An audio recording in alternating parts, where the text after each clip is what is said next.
अज़ीज़ तालबात अस्सलाम वालेकुम। हम पढ़ रहे थे पहली फ़तह नसीम हिजाज़ी का लेसन। आज हम आगे से लेसन स्टार्ट करते हैं। आधा लेसन हमने किया था। एक शाम मोहम्मद बिन कासिम की एक जासूस ने इतला की कि शुमाल की तरफ 20 कोस के फासले पर एक मजबूत किला इस लश्कर का मुस्तकर है। मोहम्मद बिन कासिम सिंध को फ़तह करने के लिए निकला था और रास्ते में भीम सिंह के फ़ौजियों के हाथों वो काफ़ी परेशान था, जो आगे पीछे से हमला कर रहे थे। इसी सिलसिले में एक जासूस ने आकर उसे इत्तला दी कि एक कला है जो इस लश्कर का मुस्तकिल ठिकाना है।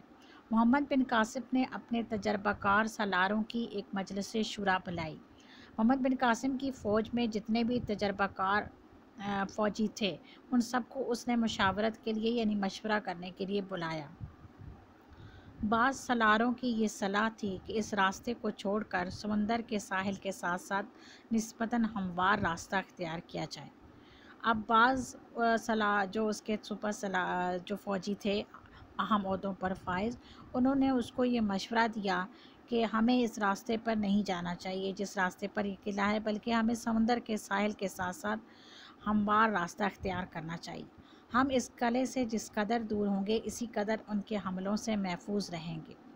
यानी वो ये कहने लगा कि अगर किले से हम दूर रास्ता इख्तियार करेंगे तो हम इनके हमलों से महफूज रहेंगे। लेकिन मोहम्मद बिन कासिम उनसे मुत्तफ़िक ना हुआ। उसने कहा, जब तक ये इलाका दुश्मन से पाक नहीं होता, हमारा आगे बढ़ना ख़तरे से खाली नहीं। ये किला उनके दिफा की अहम चौकी है। मोहम्मद बिन कासिम ने कहा कि जब तक हम इस किले को फ़तह नहीं कर लेंगे, हमारा अकब यानी हमारी जो पुश्त है वो गैर महफूज रहेगी। मुझे यकीन है कि इस किले के फ़तह हो जाने के बाद दुश्मन ये तमाम इलाका खाली करने पर मजबूर हो जाएगा और दुश्मन के जो सिपाही यहाँ से फ़रार होंगे, वो दीबल पहुँचकर एक शिकस्त खोरदा जहनीत का मुजाहरा करेंगे। यानी वो यहाँ से शिकस्त खा कर जाएंगे तो उनके हौसले पस्त हो जाएंगे। लेकिन अगर हम यहाँ से कतरा कर निकल गए, यानी कि घबरा के निकले, तो उनके हौसले बढ़ जाएंगे और हमारा अकब यानी हमारी जो बैक है वो हमेशा पिछली जो साइड है हमारी वो गैर महफूज रहेगी। हमारा पहला मकसद इस किले को फ़तह करना है। इस किले की फ़तह के बाद अगर पहाड़ियों में फैले हुए लश्कर की तादाद काफ़ी हुई तो इस इलाके में वो हमारे साथ फ़ैसला कुन जंग लड़ने की कोशिश करेगा और इसमें भी हमारी बेहतरी है। मैं समझता हूँ कि हमारी पेशकदमी यानी हमारा आगे बढ़ना रोकने के लिए इस किले के मुहावज़ों की ज़्यादा तादाद आसपास की पहाड़ियों पर मुनक़सिम है, यानी वो आसपास की पहाड़ियों पर फैले हुए हैं ताकि हमें आगे ना बढ़ने दें। मैं आज सूरज निकलने से पहले इस किले पर हमला करना चाहता हूँ और इस मकसद के लिए मैं अपने साथ फ़कत 500 प्यादा सिपाही यानी 500 पैदल सिपाही ले जाना चाहता हूँ। आप लोग बाकी फ़ौज के साथ रात भर पेशकदमी जारी रखें, यानी आगे बढ़ते रहें।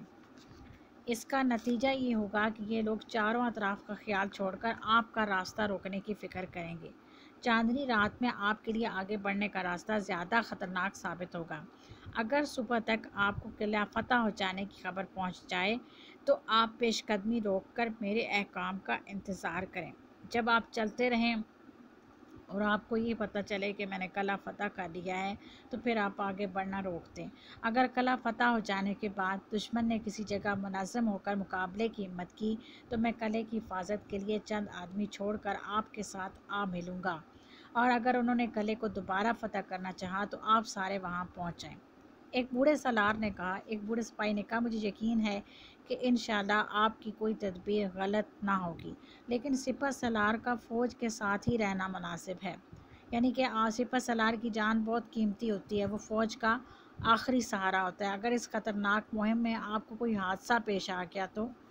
मोहम्मद बिन कासिम ने जवाब दिया, कादसिया की जंग में ईरानियों को अपने ज़बरदस्त लश्कर के बावजूद इसलिए शिकस्त हुई कि उन्होंने अपनी ताकत से ज़्यादा रुस्तम यानी अपने सिपह सलार की शख्सियत से उम्मीदें वाबस्ता कर लीं। जैसे ही रुस्तम मारा गया, मुसलमानों की मुट्ठी भर जमात के मुकाबले से वो लोग भाग निकले, यानी कि उनके हौसले पस्त हो गए क्योंकि उनका सिपह सलार मारा गया। लेकिन इसके बरक्स मुसलमानों के सिपह सलार हज़रत साद बिन अबी वक़ास घोड़े पर चढ़ने के काबिल ना थे। और उन्हें मैदान से अलग एक तरफ बैठना पड़ा, यानी वो ज़ख्मी हो गए। लेकिन मुसलमानों की खुद एतमादी का ये आलम था कि उन्हें अपने सिपह सलार की अदम मौजूदगी का एहसास तक न था, यानी वो इस तरह से उनके हौसले पस्त नहीं हुए, बल्कि वो बड़ी बहादुरी के साथ लड़ते रहे। हमारी तारीख़ में आपको कोई ऐसा वाक़या नहीं मिलेगा जब सलार की शहादत से बददिल होकर मुजाहिदों ने हथियार डाल दिए। यानी अगर हम अपनी तारीख़ उठा के देखें तो आप देखेंगे कि हमारी तारीख़ में ऐसा कोई वाक़या नहीं मिलता कि किसी ने सिपह सलार की शहादत से बददिल होकर हमारे फ़ौजियों ने हथियार डाल दिए। हम लोग सलारों के लिए नहीं लड़ते, हम खुदा के लिए लड़ते हैं। बादशाहों और सलारों पर भरोसा करने वाले उनकी मौत के बाद मायूस हो सकते हैं, लेकिन हमारा खुदा हर वक्त मौजूद है। कुरान में हमारे लिए इसके अहकाम मौजूद हैं। मैं दुआ करता हूँ खुदा मुझे कौम के लिए रुस्तम ना बनाए, यानी ऐसा सिपह सलार ना बनाए कि जिसकी वजह से फ़ौज के हौसले पस्त हो जाएं, बल्कि मुझे मुसना बिन हारिस मतलब उस सहाबी बनने की तौफीक दे जिनकी शहादत ने, जब वो शहीद भी हो गए थे, तो हर मुसलमान को जज्बा शहादत से सरशार कर दिया था। वो सिपह सलार थे, शहीद हो गए थे, लेकिन मुसलमानों का जज्बा शहादत मज़ीद बढ़ गया था। मेरे लिए उस सिपह सलार की जान की कोई कीमत नहीं जो उसे अपने सिपाहियों की तलवारों के पैरे में छुपा कर रखता है और अपने बहादुरों को जान की बाजी लगाने की बजाय जान बचाने की तरगीब देता है। अगर इस किले को फ़तह करना इस कदर अहम ना होता तो मैं ये मुहिम शायद किसी और के सुपुर्द कर देता, लेकिन इस मुहिम का ख़तरा और इसकी अहमियत दोनों इस बात के मुतकाज़ी हैं, यानी दोनों का तकाज़ा ये है कि मैं ख़ुद इसकी रहनुमाई करूँ। ज़ुबैर ने कहा, मैं आपके साथ चलना चाहता हूँ। मोहम्मद बिन कासिम ने कहा, मैं एक कला फ़तह करने के लिए दो दिमागों की ज़रूरत नहीं समझता, यानी कला जो है फ़तह करना है और उसके लिए मुझे दो दिमाग, यानी मुझे तुम्हारी ज़रूरत नहीं, मुझे अपना तदबीर से मैं कला जो है वो फ़तह कर लूँगा। मेरी गैर हाज़िरी में तुम्हारा फ़ौज के साथ रहना ज़रूरी है। मैं अपनी जगह मोहम्मद बिन हारून को मुकर्रर करता हूँ और तुम उसके नायब हो। यहाँ पे आपका लेसन का इख्तिताम हो रहा है और आपने पहली फ़तह का ख़ुलासा जो है वो कॉपीज़ पे लिखना है और उसको याद करना है और इसके मारूज़ी सवालात आप लोगों ने करने हैं। बाकी आपके जो एक्सरसाइज़ है इसमें से आपके पेपर में कुछ नहीं आता। आपने जो चीज़ करनी है वो करने हैं, लेसन के मारूज़ी सवालात और इसका ख़ुलासा और सियाक़ो सबाक़ के हवाले से पैराग्राफ की तशरीह जो है वो आपने इस लेसन में से प्रिपेयर करनी है।